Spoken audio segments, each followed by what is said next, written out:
लाचखोर सहाय्यक फौजदार प्रकाश सुर्वे एसीबीच्या जाळ्यात. छत्रपती संभाजीनगरातील पोलीस दलात खळबळ.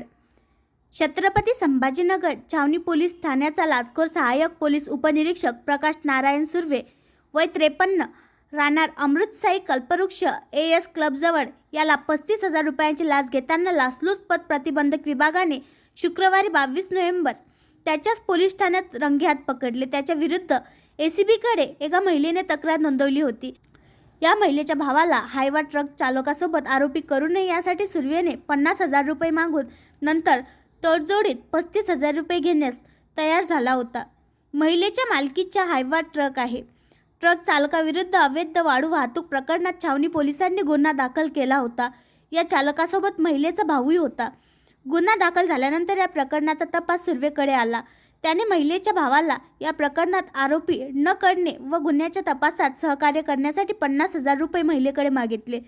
तडजोडीअंती तो 35,000 रुपये घेण्यास तयार झाला.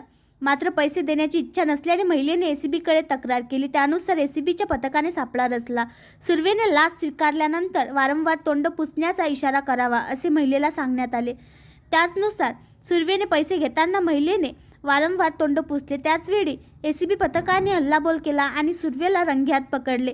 त्याच्या विरुद्ध त्याच्याच पोलीस ठाण्यात गुन्हा दाखल करण्यात आला आहे. ज्या महिलेकडून सुर्वेने लाच स्वीकारली तीही आधी पोलीस दलात कार्यरत होती. मात्र एका प्रकरणात तिला बडतर्फ करण्यात आले आहे. ही कारवाई एसीबीचे पोलीस अधीक्षक संदीप आठवडे यांच्या मार्गदर्शनाखाली पोलीस निरीक्षक केशव दिंडे, पोलीस अंमलदार श्री सिनकर, श्री नागरगोजे, CN बागुल यांच्या पथकाने केली. आणखी नवीन व्हिडिओ पाहण्यासाठी आमच्या देशमुख एक्सप्रेस न्यूज चॅनलला सबस्क्राईब करा, लाईक करा आणि शेअर करा.